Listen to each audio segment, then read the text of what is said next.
entendo também que o Fluminense, até obviamente a expulsão do Samuel Xavier, que muda completamente o cenário de o que você espera do jogo, que resultado é bom, que resultado é ruim.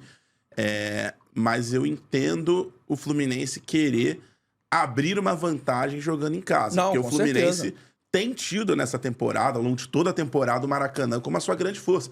Se você pegar, se você excluir clássicos, jogos com torcida dividida no Maracanã, enfim, o Fluminense não perde jogando no Maracanã desde o ano passado, outubro do ano passado, contra o América Mineiro, né?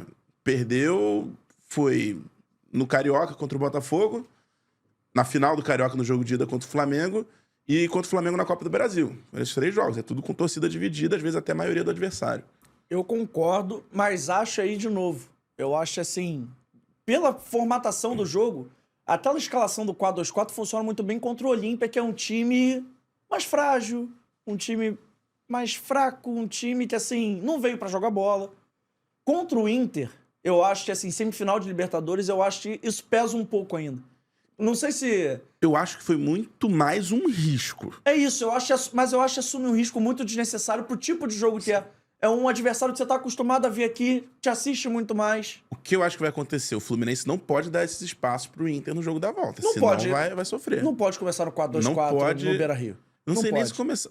Se for um 4-2-4, tem que ser um 4-2-4 diferente. Não pode ser com o André e Ganso. Tem que ser com o André Alexander. Porque, vamos lá, o Fluminense, por mais que no 4-2-4 seja um time no papel mais ofensivo, eu acho que marcando defensivamente, todo mundo volta muito pra marcar. Todo mundo ali é muito solidário. O próprio John Kennedy, o John Arias, o Keno, o Cano um pouco menos. Só que eu acho que é um time que, ainda assim, volta e consegue marcar bem. O problema ontem, pra mim, foi que faltou ali ainda ter um pouco mais, rechear um pouco mais o meio. Porque deu muito espaço. Concordo com isso. Acho que o Ganso, naturalmente, vai ser um cara que vai dar mais espaço, apesar de tentar se esforçar na marcação. Mas eu acho que é uma escalação que te dá risco desnecessário, porque você obriga os seus centroavantes a voltar, você obriga os seus pontas a voltarem toda hora. Eu acho que você acaba desgastando muito para um jogo que vai ser nervoso naturalmente. Eu acho assim, o 4-3-3 do Fluminense é muito mais balanceado porque tem peças para isso. Eu acho que para fazer o 4-2-4 tem, mas eu acho assim, você obriga, por exemplo, a tirar o Ganso um pouco da posição natural dele, você bota o Ganso muito longe do gol do adversário, você começa a fazer ou o Cano ou o Kennedy voltarem demais para marcar, para se desgastar um pouco mais, para fechar aquele espaço, e não são jogadores de marcação, então eventualmente podem tomar um cartão amarelo, podem, enfim, fazer uma falta mais dura sem querer. Assim, eu acho que você se coloca em alguns... Igual o lance do Samuel Xavier. Os 2 amarelos só acontecem porque tem um buraco no meio de campo. E ele tá correndo desesperado Mas pra eu cobrir. acho que a segunda falta, principalmente, ali foi completamente desnecessária. Muito. Não era necessário. Muito. Ali eu acho que foi um erro do Samuel Xavier. Muito. A gente vai... Podemos entrar nesse assunto agora? Podemos. Muito. Não precisava.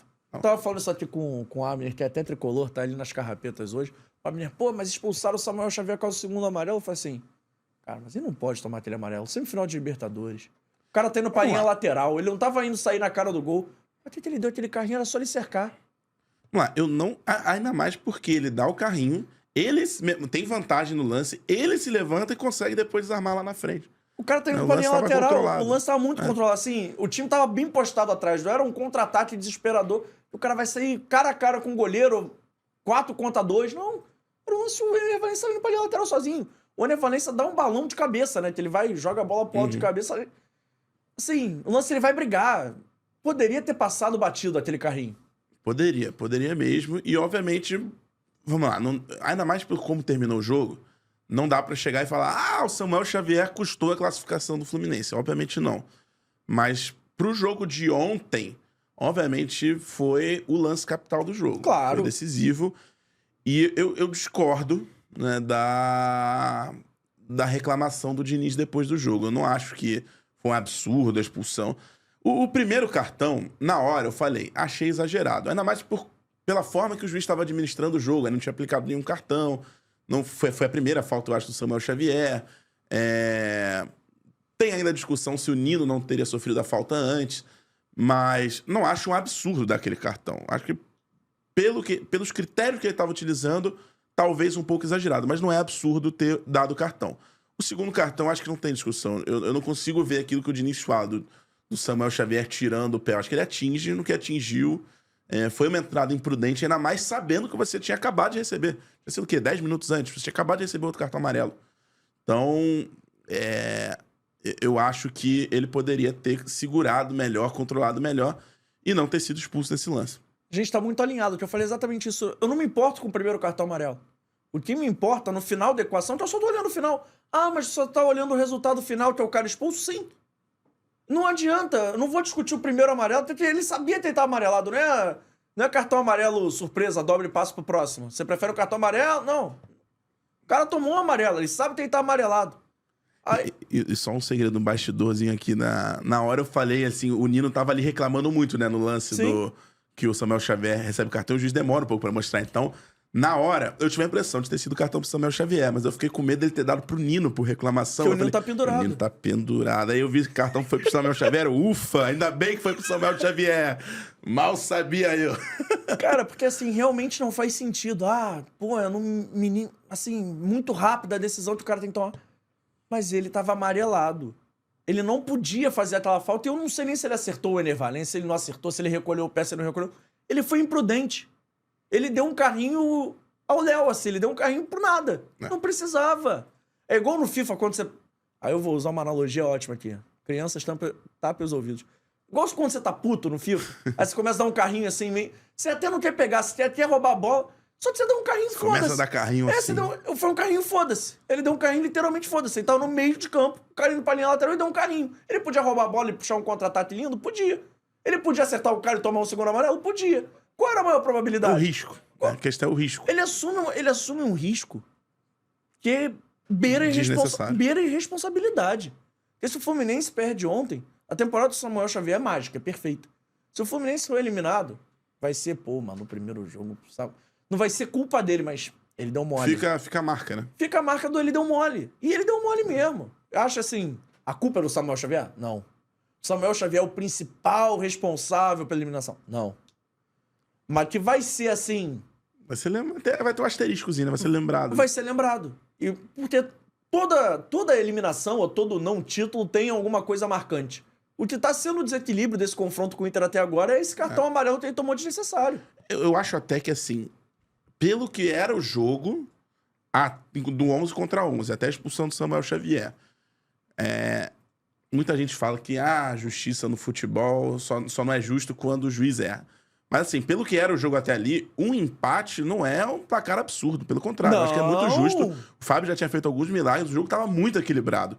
O 2-2 eu acho que traduz aquele equilíbrio. Sim. E não traduz muito o que foi o jogo depois da expulsão, diga-se de passagem. Até porque se tu for parar pra pensar, tem um lance igualzinho praticamente. O lance do gol, que o Ener Valencia sai cara a cara com o goleiro, aí a bola vem, tiro de meta. Ou o Keno sai na cara do goleiro, beleza. No lance seguinte sai o gol do Fluminense, assim, questão de 1-2 minutos. Você vê como é que o jogo ontem tava muito justo. Foi uma defesaça do Rocher, eu acho, na jogada do Keno, né? Que ele passa ali pelo Hugo Malho, deixa ele pra trás e chuta cruzado. O jogo tava muito igual. Aí você olha os lances e fala assim, cara, até as oportunidades são iguais, assim, os caras estão perdendo os gols do mesmo jeito. Acho que foram 5 finalizações na direção do gol pra cada lado, ou algo assim, foi equilibrado. Pelo que eu tinha visto na estatística, eu acho que foi a ESPN que fez. Eles colocaram 4 grandes chances pra cada lado, ou seja, muito equilíbrio no geral. O XG de ontem deve ter sido absurdo, assim, deve ter sido 2 gols pra cada lado, 3 gols pra cada lado. Que realmente os goleiros ontem chamaram atenção. E a gente tá vendo aí na tela o frame do lance. Pô, na boa. O cara tá indo pra linha... A minha discussão não é... Na boa, se ele tá virado pra frente, vai sair em direção ao gol, super entendo o carrinho. De verdade. É o famoso... Se não é o vermelho, é o gol, né? Você troca o gol pela expulsão, que não era o caso. Não digo nem até o vermelho pelo gol, mas assim, pô, o cara tá indo na direção do gol, me precipitei, porque tava ali nossa defesa desarrumada, eu saí errado. O cara tá indo pra lateral, brother. Sim, tem muita coisa pra rolar, tava muito longe do gol ainda pra ele dar um carrinho desse jeito. Tinha muita gente na frente. Tinha muita gente, a bola ia rodar de um lado pro outro ainda. Não precisava ter dado o carrinho. E a minha discussão pela expulsão é exatamente essa. Sabendo que você tomou um amarelo 2, 3 minutos antes, 5 minutos, 10 minutos seja. Cara, eu gosto muito do Samuel Xavier. Acho que ele foi um diferencial absurdo pro Fluminense nessa temporada. Vai continuar sendo. não vai jogar no Beira-Rio, né? Faremos mais uma vez, assim como na final do Carioca no 4x1 com o Guga de titular, né? Porque o Samuel Xavier também estava suspenso naquele jogo. Um disclaimer importante, o Fluminense só tá na semifinal da Libertadores por causa do Samuel Xavier. Sim, Ele no duelo contra o Argentino Júnior. Júnior. Bom, ele fez o gol lá na Argentina e fez o gol no Maracanã. Então, Samuel Xavier já tem muitos méritos, é um dos grandes nomes do Fluminense nessa temporada. E vão achar um absurdo que eu vou falar aqui, mas eu não acharia um absurdo o Diniz pensar em convocar ele para a seleção, pelo que ele vem apresentando nessa temporada. Você achou um absurdo que eu falei, claramente. Não, um absurdo não. Um absurdo não, tem... É uma posição fraca também na seleção brasileira. Não é um absurdo, tem método, assim. Você olha, o cara tá na semifinal da Libertadores, é um lateral sólido. É que eu nunca parei pra pensar no Samuel Xavier vestindo a camisa da seleção brasileira. Eu pensei já. Confesso que não. Eu pensei. Quando eu pensar, quem desse Fluminense que não vem sendo convocado, o Diniz poderia convocar? Eu já pensei algumas vezes no Samuel Xavier. É que pela fragilidade. E acabou esse corte? Então calma aí. Antes de eu ir embora, não esquece de se inscrever no canal, ativar o sininho da notificação, deixar o seu like e o seu comentário e, claro, seguir as nossas redes sociais. A gente tá no @Fora do Jogo Cast em todas as redes sociais, mas pelo visto, estamos expulsando, então vai, me ajuda aí!